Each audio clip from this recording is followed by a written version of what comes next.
Hola amigos, ¿cómo están? Aquí estamos con un nuevo formato de su programa Doble Estándar. Hay una baranda maravillosa acá, pero estamos sobre, calculo yo, 100 metros de altura. Espero que este formato sea de su agrado y estamos aquí para conversar. ¿Sobre qué? Sobre los temas que son, a mi juicio, relevantes para el país.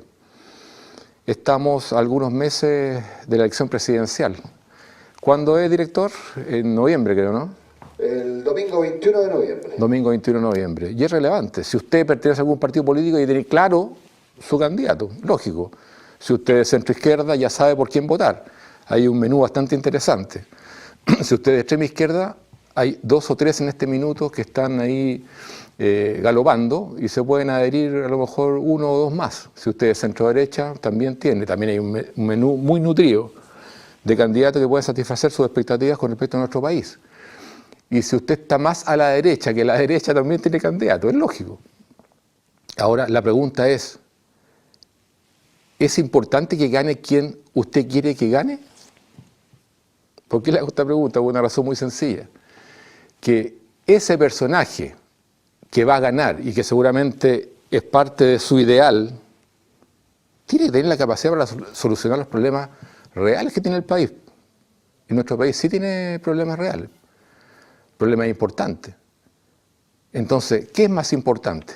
Ver quién puede solucionar los problemas reales de Chile, los que tiene internamente, y además los desafíos que tiene que asumir externamente. Por ejemplo, ¿cuáles son los desafíos? Aquí hagamos un pequeño detalle, me carga leer, pero lo anoté, tengo aquí un pequeño ayuda de memoria. La pandemia. Hemos hablado mucho sobre la pandemia.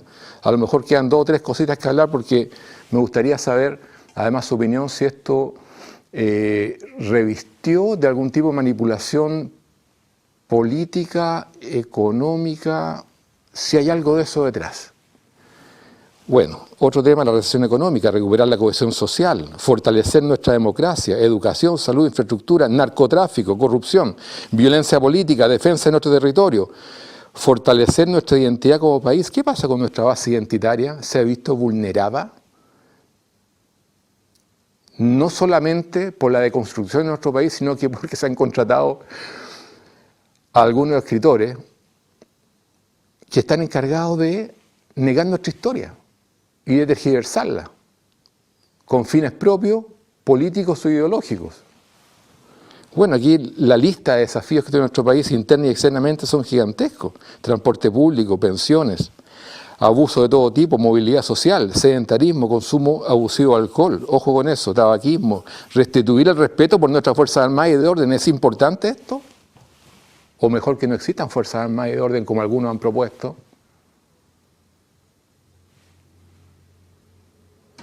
Esto es lo mismo que, es la línea del globalismo. Esto lo he escuchado yo, voy a repetir algo que he escuchado y me parece súper interesante. Lo que busca el globalismo, ¿cierto?, es como un huevo. Tomamos un huevo, ¿cierto?, le hacemos un hoyito arriba, lo vaciamos, la clara y la yema, y nos queda una cáscara vacía. Eso es lo que quiere hacer el globalismo al intentar por lo menos destruir nuestras instituciones. Eso queremos, definámoslo, porque si ese es el proyecto país que tenemos para los próximos 50 años, conversémoslo, ok. Seamos parte del globalismo, tengamos una sola administración a nivel global, ¿cierto?, que concentre todos los poderes, y nosotros seamos parte del globalismo. Conversémoslo, porque hay gente que quiere eso.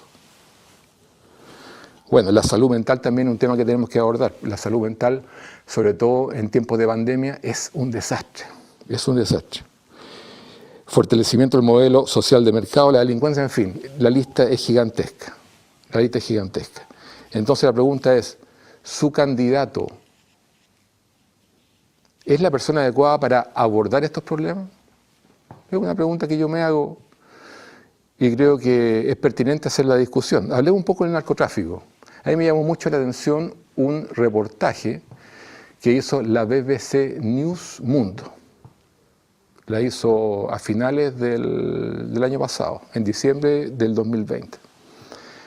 Hay una frase que para mí es muy elocuente y es muy potente, porque es cómo nos ven desde afuera. Usted me podría decir a mí que me importa cómo nos ven de afuera, me interesa cómo me veo yo desde adentro. No, es importante, porque Chile está totalmente integrado al mundo.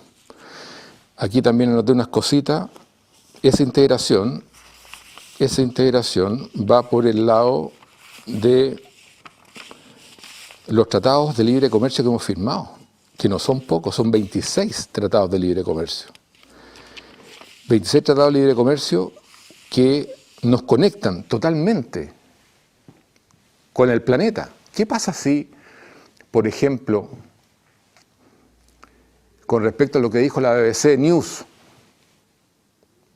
los inversionistas extranjeros dicen, yo no invierto en Chile por esa razón, y vamos a hablar del narcotráfico? ¿Quieren hablar del narcotráfico?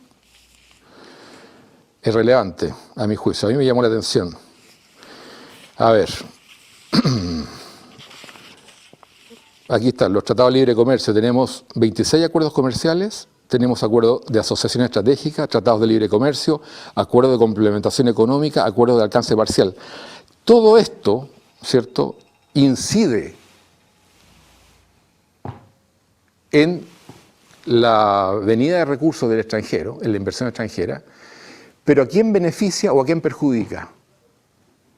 Si vienen recursos de afuera, beneficia a los sectores más vulnerables, porque esa inversión genera empleos. Entonces, si existe, como les voy a mencionar ahora, esta suerte de visión negativa con respecto a Chile y el narcotráfico, por supuesto los más perjudicados van a ser ¿quiénes? La gente más vulnerable.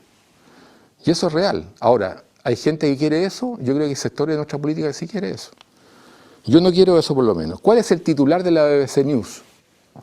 El titular, a mi juicio, es lapidario. Chile no está dando la guerra contra el narcotráfico. Y agrega, y no hay voluntad de darla.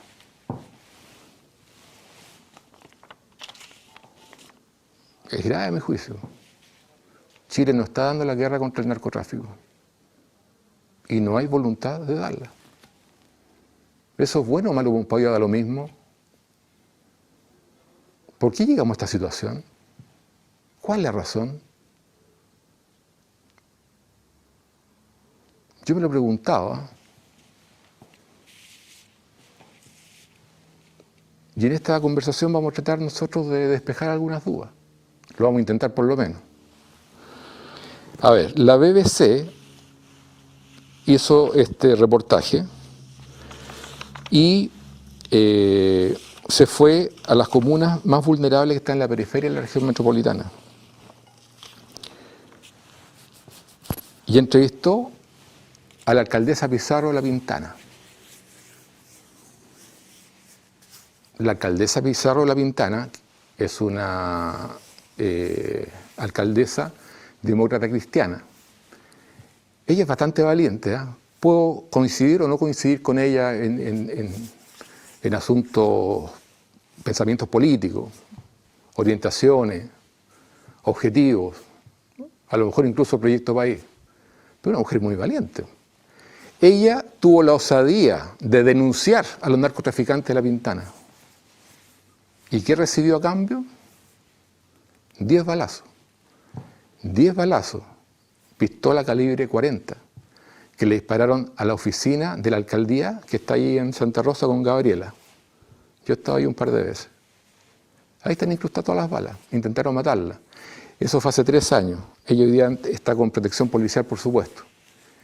Ella agrega en este reportaje de la BBC News de que en La Pintana, en el aire, hay más balas locas que volantines. ¿Es normal eso? ¿Es normal? ¿Cómo nosotros llegamos a normalizar una situación como esta? Que nos da lo mismo, total, es en La Pintana, no en La Pintana, en todo Chile. En todo Chile está ocurriendo esto. Lo dice la BBC News. Esa es la visión que tienen desde afuera. ¿Es normal que la alcaldesa reciba 10 balazos en su oficina? Los índices son los siguientes en La Pintana. Hay 18,5 asesinatos por cada 100.000 habitantes. 18,5 es que estas son cifras importantes, no es que repita como loro para llenar el programa, ni mucho menos. 18,5 asesinatos por cada 100.000 habitantes, siendo que la media nacional es 3,3. ¿Por qué los ciudadanos de la periferia de la región metropolitana tienen que vivir capturados por el narcotráfico? La misma alcaldesa dice que estos 18,5 homicidios, asesinatos, corresponden todos al narcotráfico.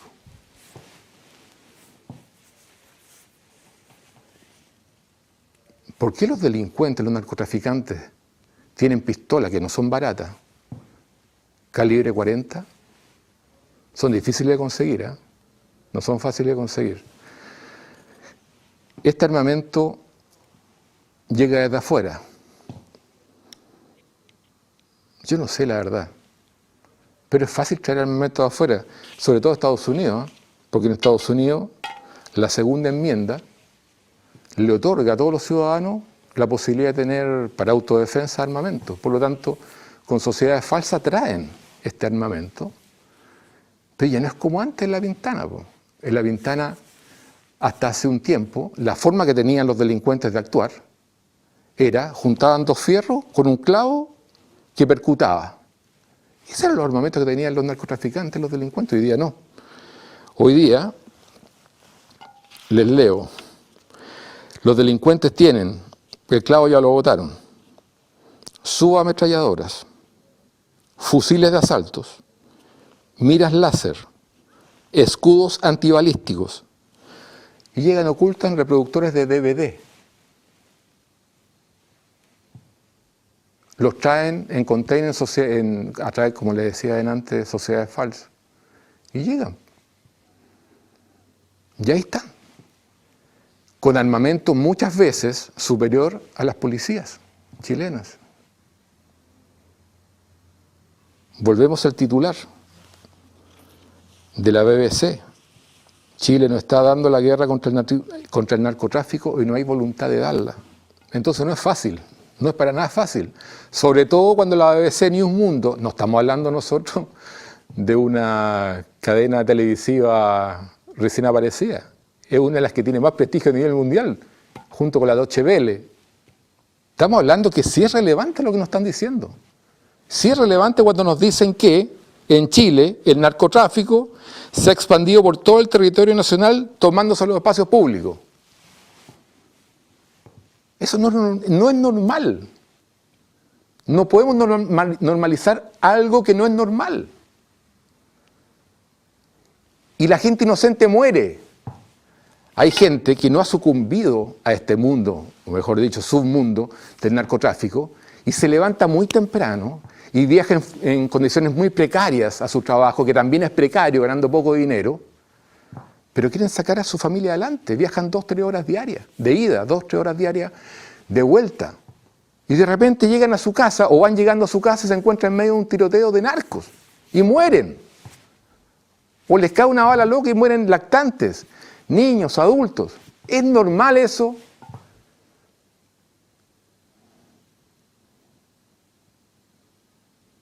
Yo creo que no es normal. Yo creo que no es normal. ¿Usted sabe cuántas personas, haciendo un símil, a lo mejor no hemos llegado a eso todavía, pero quién sabe? ¿Usted sabe cuántas personas mueren en México, por ejemplo, como consecuencia del narcotráfico? Mucho más, por supuesto. ¿Una idea? Una persona cada 10 minutos. En una hora, 6 personas. En 24 horas, 144 personas. Pero no vayamos tanto a los números. A Pile, 144 personas, una al lado de otro. Coloquémoslo uno al lado de otro. 1, 2, 3, 10, 15, 20, 30, 50, 80, 90, 100, 110, 120.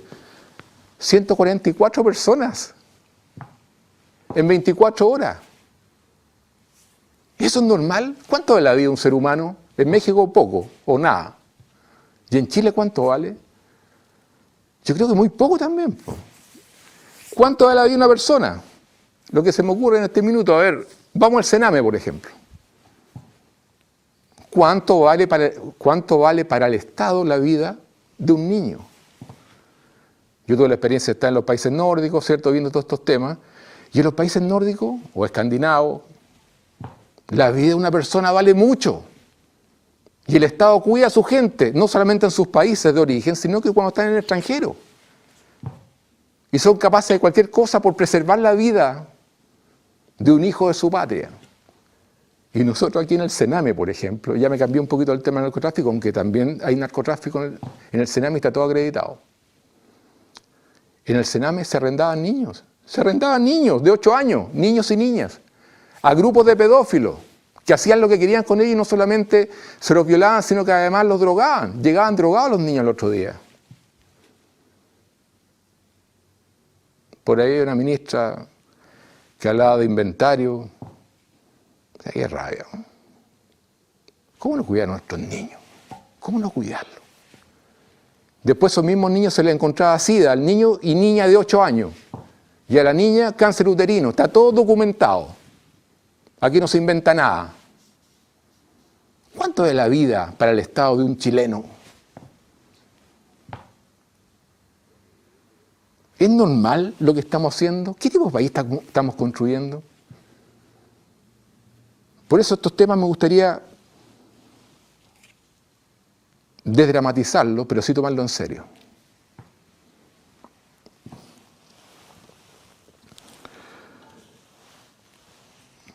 Por ejemplo, las zonas de sacrificio. Hablemos de Ventana, por ejemplo. ¿Cuántas décadas nos sentíamos orgullosos porque teníamos una de las chimeneas más altas de Sudamérica? Esa chimenea emite SO2 a la atmósfera, que cuando llueve se mezcla con el agua H2O, forma un producto químico que se llama H2SO4, que es ácido sulfúrico. Eso es lo que por décadas ha estado recibiendo la gente en la zona, muriendo de cáncer. ¿A quién le importa? ¿Al Estado le importa? Los campos totalmente infértiles, los animales, ni hablar. ¿Cuánto es la vida para el Estado chileno?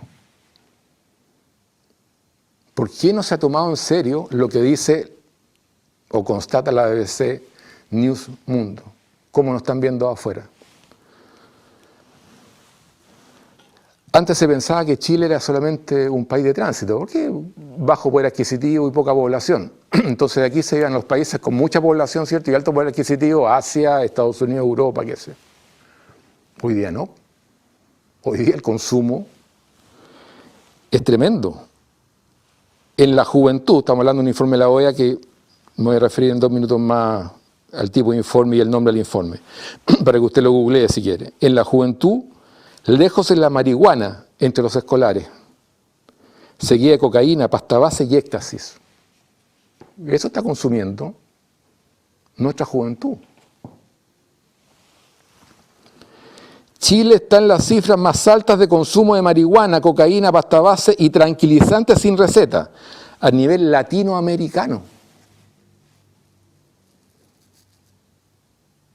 Ya no somos país de tránsito, perdón, somos consumidores. Esto es según el informe sobre el consumo de drogas en las Américas 2019, elaborado por la Organización de Estados Americanos, OEA. Y agrega, Chile se encuentra en el número 1 en consumo de estupefacientes.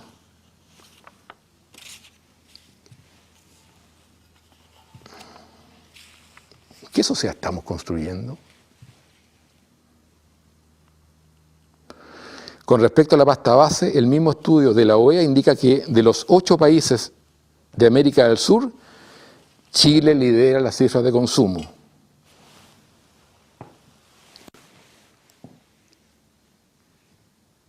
¿Por qué llegamos a esto? ¿Por qué no hay voluntad política para solucionarlo? ¿Qué ocurre en la Araucanía, por ejemplo? ¿Y cuál es la relación que tiene la Araucanía hoy día con el narcotráfico? En el 2020 se incautó más del doble la cantidad de droga que se decomisó durante todo el 2019 y la violencia en la zona aumentó proporcionalmente. Se capturó a uno de los paladines, ¿se acuerda? Ese personaje que andaba con una bandera mapuche, ¿cierto? Diciendo vamos a reivindicar los derechos de los pueblos originarios y voy a dar mi vida por eso. Y se transformó en un personaje ícono de los derechos de los mapuches. Se llama Emilio Berkov, está preso ahora. ¿Por qué está preso? porque estaba traficando 800 kilos de pasta base de cocaína. El ministro del Interior de la época, Blumel, perdón, dijo: hay que detener a grupos organizados vinculados al robo de autos, de madera, al narcotráfico, con alto poder de fuego. El diagnóstico está. Ya se sabe lo que está pasando. Pues se sabe hace mucho rato. El ex fiscal de la Araucanía, Francisco Lubetich, declaró: si uno ve cada una de las actuaciones y ve cómo se materializan en actos de violencia, tienen similitud con lo ocurrido durante muchísimos años en Colombia, y particularmente en la selva colombiana, lo dice el ex fiscal de la Araucanía, Francisco Lubetich. Y puedo confirmar que miembros de la CAM recibieron instrucción paramilitar en el extranjero. Lo dice el ex fiscal de la Araucanía, Lubetich. Lo dice Blumel. Lo dice la BBC News. ¿Y Juan Sutil qué dijo? Este presidente de la Confederación de Empresarios, los empresarios más poderosos del país. A mi juicio, Juan Sutil es un tipo serio. Sufrió un atentado hace poco en uno de sus campos. Él dice: hay un colombiano vinculado al narcotráfico que quiere el control territorial de la Araucanía. Al menos tengo la tranquilidad moral, dijo él, de habérselo dicho a la primera y segunda autoridad. La primera autoridad es el presidente Sebastián Piñera, la segunda autoridad es la presidenta del Senado, Adriana Muñoz. La misma que juró defender la Constitución y que después dijo que cuando a ella no le parezca, no la va a defender. Bueno, me acuerdo hace más de 2 décadas atrás, me tocó conversar con el director de la Academia de Guerra, John Griffith, un tipo inteligente, muy lúcido y muy informado. Y él me decía, hace más de 2 décadas atrás, que la Araucanía está en la FARC, con la extrema izquierda, ¿cierto? La FARC manda a darle instrucciones paramilitares a la extrema izquierda, ¿cierto? Perdón, a la selva colombiana. Más de 2 décadas, hablemos de 30 años atrás, tuve esta conversación con él. Y no se hizo nada, no hay voluntad política. A ver. Nos queda poco tiempo, ¿eh? Ya, ok.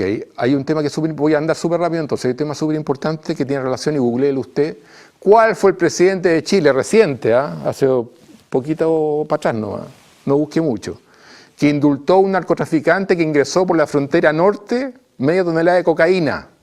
No había ninguna razón humanitaria para indultarlo, sin embargo fue indultado. Una vez que fue indultado, ¿cierto? Lo primero que hizo este personaje fue, como si le hubiesen metido algo por el trasero, salió del país rápidamente y nunca más regresó. ¿Por qué se indultan narcotraficantes?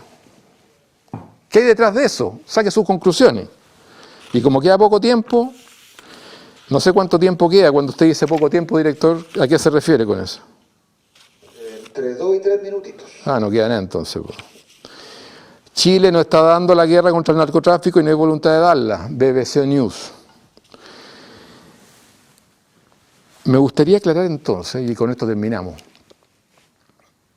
me gustaría conversar, no aclarar. Tenemos algunas certezas. Hay partidos políticos en nuestro país que no han aclarado sus vínculos con el narcotráfico. Están vinculados a ciertas municipalidades de la zona sur de la región metropolitana, donde ese alcalde tiene contratados narcotraficantes con prontuario. Y ese partido político no ha aclarado sus vínculos. Hay un partido también de extrema izquierda que ha recibido por razones académicas recursos de narcoestados. Tampoco se ha aclarado ese asunto. ¿Es Chile un narcoestado hoy día? Dejo planteada esa pregunta. ¿Hacia dónde vamos con esto? Para mí sería mucho más fácil hablar sobre temas más soft, más suaves. Pero creo que estamos enfrentándonos nosotros a un dilema, ¿cierto? O el país se va hacia un lado o se va hacia otro lado. Y eso nosotros tenemos que definirlo. Y la pregunta que queda es la que planteamos al principio. ¿Ese candidato suyo a la presidencia de la República en mayo, el 21 de noviembre, ¿es la persona que puede tomar en sus manos este problema y solucionarlo? ¿Y cuáles son las vías de solución? Muchas gracias.